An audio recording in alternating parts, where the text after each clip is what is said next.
Tuhan bersamamu.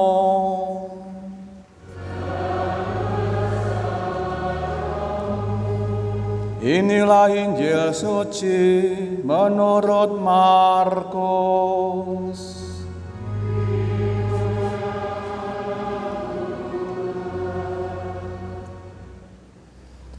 Pada suatu hari, ketika Yesus berangkat mau meneruskan perjalanannya, datanglah seorang berlari-lari menemui dia. Sambil berlutut ia bertanya, "Guru yang baik, apa yang harus kuperbuat untuk memperoleh hidup yang kekal?" Jawab Yesus, "Mengapa kau katakan aku baik? Tak seorang pun yang baik selain daripada Allah saja. Engkau tentu mengetahui segala perintah Allah. Jangan membunuh, jangan berzina, jangan mencuri, jangan mengucapkan saksi dusta, jangan mengurangi hak orang. Hormatilah ayahmu dan ibumu." Lalu kata orang itu kepadanya, "Guru, semuanya itu telah kuturuti sejak masa mudaku." Tetapi Yesus memandang dia dan menaruh kasih kepadanya, lalu berkata kepadanya, "Hanya satu lagi kekuranganmu. Pergilah, jualah apa yang kau miliki, dan berikanlah itu kepada orang miskin. Maka engkau akan beroleh harta di sorga. Kemudian datanglah kemari dan ikutlah aku." Mendengar itu, ia menjadi kecewa, lalu pergi dengan sedih sebab banyak hartanya. Lalu Yesus memandang murid-muridnya di sekelilingnya dan berkata kepada mereka, "Alangkah sukarnya orang yang beruang masuk ke dalam kerajaan Allah." Murid-muridnya tercengang mendengar perkataannya itu. Tetapi Yesus menyambung lagi, "Anak-anakku, alangkah sukarnya masuk ke dalam kerajaan Allah. Lebih mudah seekor unta melewati lubang jarum daripada seorang kaya masuk ke dalam kerajaan Allah." Mereka makin gempar dan berkata seorang kepada yang lain, "Jika demikian, siapakah yang dapat diselamatkan?" Yesus memandang mereka dan berkata, "Bagi manusia, hal itu tidak mungkin, tetapi bukan demikian bagi Allah. Sebab segala sesuatu mungkin bagi Allah." Demikianlah sabda Tuhan.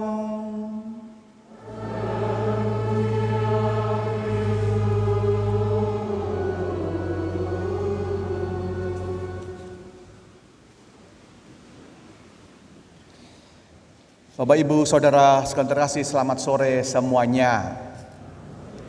Bagaimana kabarnya? Bapak Ibu, semoga Bapak Ibu senantiasa diberi kesehatan, semangat, dan kebahagiaan oleh Tuhan sendiri. Ini sudah mulai semakin normal, semakin banyak yang ikut perayaan Ekaristi. Ini dari wilayah mana? Wilayah Yohanes Firman, Markus, Santo Thomas, sama Markus.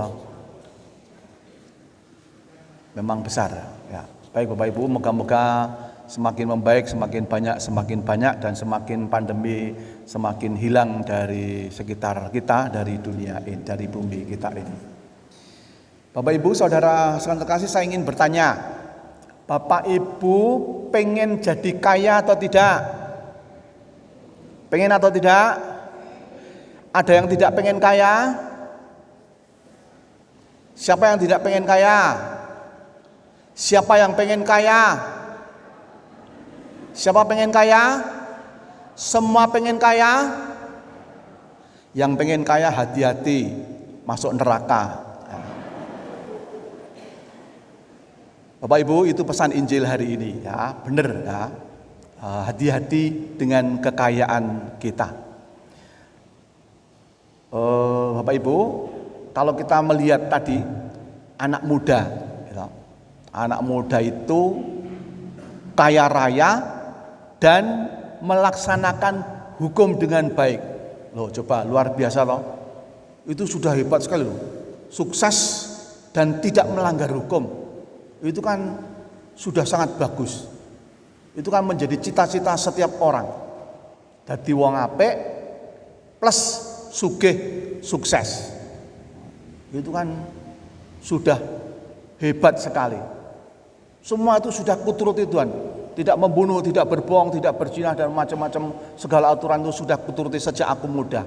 Wah, itu hebat sekali. Tetapi kok ya masih kurang. Yesus mengatakan, jualah hartamu dan ikutilah aku. Wah, kemudian dia menjadi kecewa karena hartanya memang banyak. Ya. Bapak Ibu, kalau kita merenungkan itu seperti tadi tanggapan para murid itu gempar loh Bapak Ibu.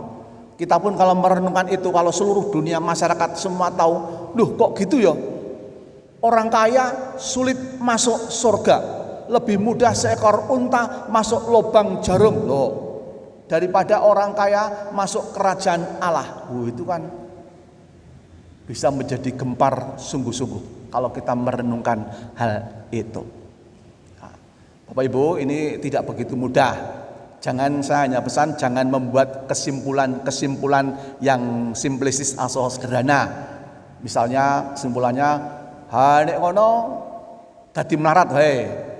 Sugih kalau kaya sulit menjadi masuk surga, kalau begitu kita jadi miskin saja. Benar atau tidak? Ayo sekarang jadi negara yang miskin saja. Tidak usah jadi negara maju dan kaya. Benar? Bener piye? Sugih angan mlebu swarga, melarat ora etok kon sugih. Jadi ini tidak begitu mudah, jangan membuat kesimpulan sendiri.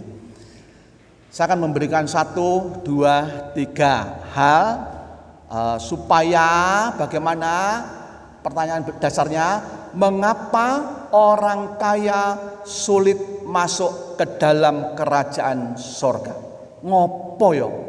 Kenapa mereka sulit masuk dalam kerajaan sorga?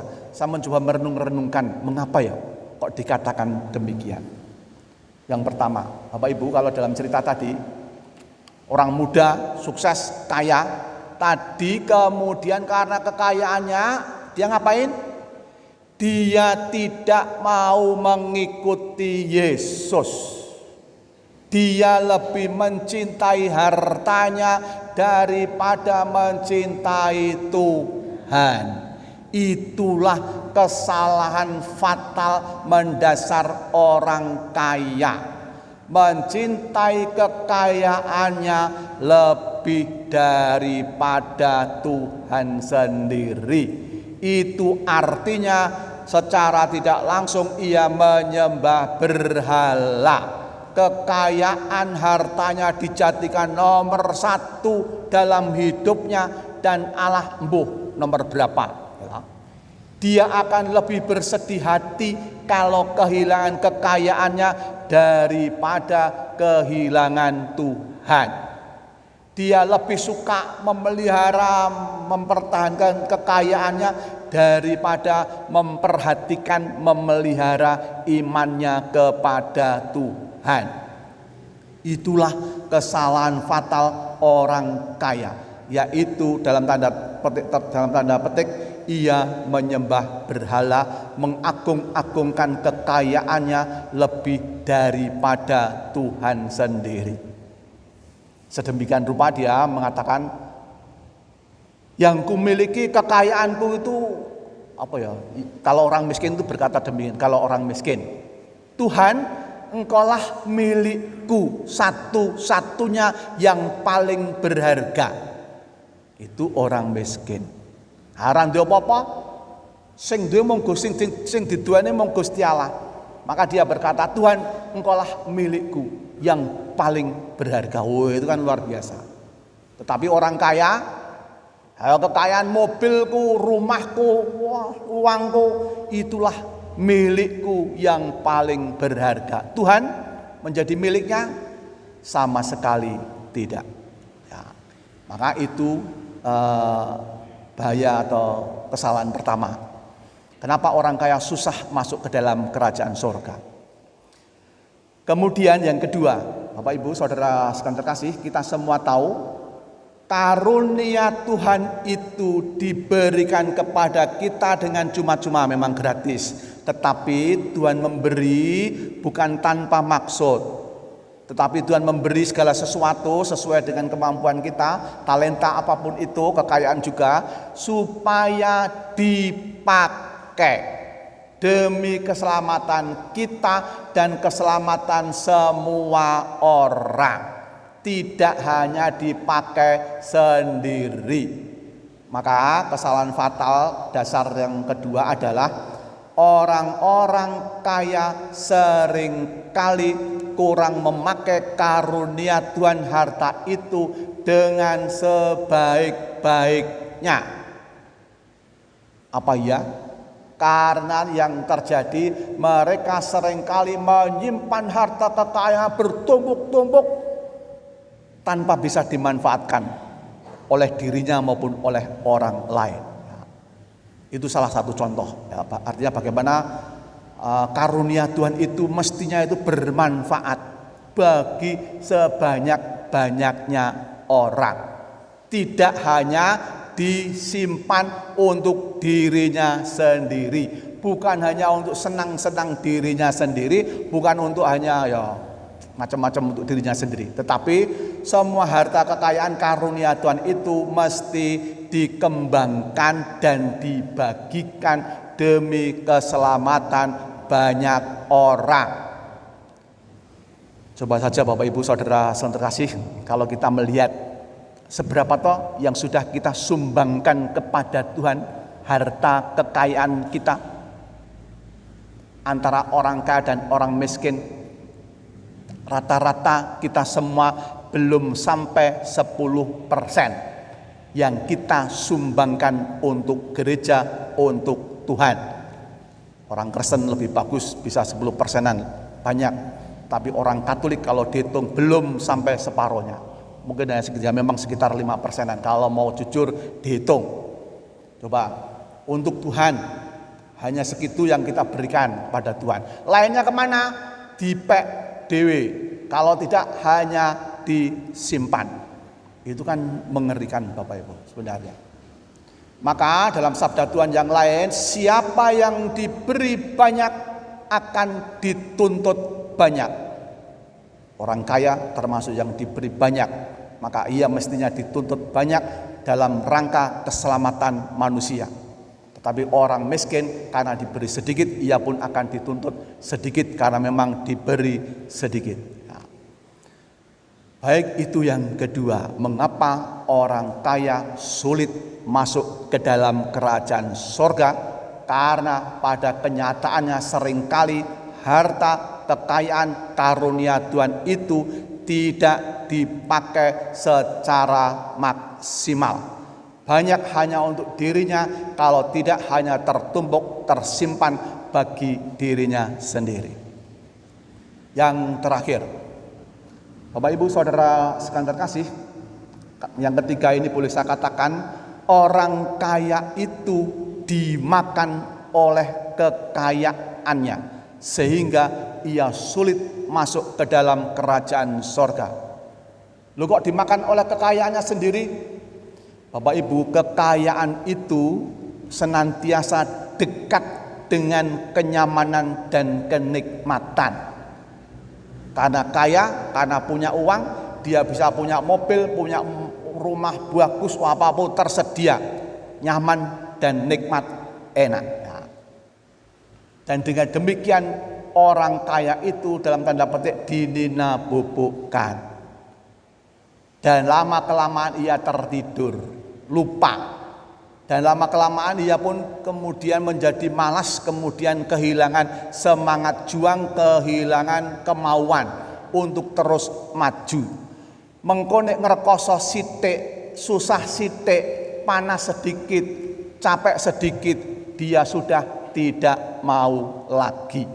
Padahal jalan keselamatan yang ditunjukkan oleh Yesus adalah jalan salib, adalah jalan yang tidak mudah, jalan yang memang sempit, harus dengan perjuangan. Nah, kita ingat dalam konteks ini Bapak Ibu, seperti orang kaya raya punya gudang, kemudian dia berkata, "Hai jiwaku, beristirahatlah engkau selama bertahun-tahun, karena ada padamu harta yang berlimpah-limpah." Lalu Tuhan berkata apa? "Malam hari ini juga engkau akan kuambil nyawamu. Lalu untuk apa hartamu yang berlimpah-limpah itu?" Kemudian dikatakan di situ, barang siapa yang tidak kaya di hadapan Allah, ia akan mengalami kebinasaan. Ya. Maka Bapak Ibu Saudara sekalian terkasih, yang ketiga ini kita semua diajak untuk waspada, hati-hati. Kalau kita punya harta, punya kenikmatan, kenyamanan itu boleh-boleh saja, tetapi harus tetap mau atau siap sedia berjuang menderita bila situasi menuntut. Wah, ora ono mobil wegah nek mlaku. Nah, kalau itu sudah mengalahkan diri kita. Wah, iki panganane ora enak mengko njur wegah, semacam itu. Dan macam-macam contoh bagaimana kekayaan kenikmatan itu akhirnya membunuh kita semua, orang-orang yang kaya, karena sudah terbiasa mengalami kenikmatan dan kenyamanan. Akhirnya Bapak Ibu, kita bisa bertanya, lah orang kaya yang sesungguhnya itu bagaimana? Kita bisa mengingat sabda Tuhan mengenai sabda bahagia. Nah, saya akan membacakan sebagian. Disitulah kita mengerti mengapa orang kaya susah, ditegaskan lagi, orang kaya itu sulit untuk masuk dalam kerajaan sorga. Dan sebaliknya orang yang miskin itu dekat dengan kerajaan sorga. "Berbahagialah hai kamu yang miskin, karena kamulah yang empunya kerajaan Allah." Ini dengan tegas lagi ya. Bukan hanya soal orang kaya sukar masuk surga, tapi dengan jelas orang miskin mempunyai kerajaan surga. "Berbahagialah kamu yang sekarang ini lapar." Orang miskin, tidak kaya. "Berbahagialah kamu yang sekarang ini menangis. Berbahagialah kamu jika karena anak manusia orang membenci kamu dan mereka mengucilkan kamu. Bersukacitalah pada waktu itu, bergembiralah sebab sesungguhnya upahmu besar di sorga." Kemudian disambung Bapak Ibu, tadi sabda bahagia disambung dengan sabda celaka. Ini lebih ngeri lagi. "Celakalah kamu yang sekarang ini kenyang." Wow, ini kan ditujukan orang-orang kaya yang selalu kenyang. "Karena kamu akan lapar. Celakalah kamu yang sekarang ini tertawa, karena kamu akan berduka cita. Celakalah kamu jika semua orang memuji kamu, karena demikian juga nenek moyang mereka telah memperlakukan nabi-nabi palsu." Baik Bapak Ibu, sebagai kata penutup, kalau kita diberi kekayaan, baiklah kita bergembira dan bersyukur. Tetapi hati-hati, karena kekayaan sangat mungkin menjerumuskan kita sehingga kita sulit masuk dalam kerajaan sorga. Ya, tidak apa-apa kaya, tetapi hati-hati dengan tiga hal tadi. Ya. Dan sebaliknya, kalau kita mengalami kemiskinan, kita tidak perlu bersusah bersedih hati. Wah, kok melarat ya? Tidak perlu kemudian kecewa bersedih hati. Ingatlah sabda Tuhan hari ini. Karena dengan kemiskinan itu sangat mungkin mendekatkan kita kepada kerajaan sorga. Kita mohon semoga kurnia Tuhan yang seberapapun jangan sampai membuat kita jauh dari kerajaan Allah, tapi semakin mendekatkan kita kepada Tuhan. Amin. Kita berdiri, kita berbaharui iman kepercayaan kita dengan berdoa syahadat yang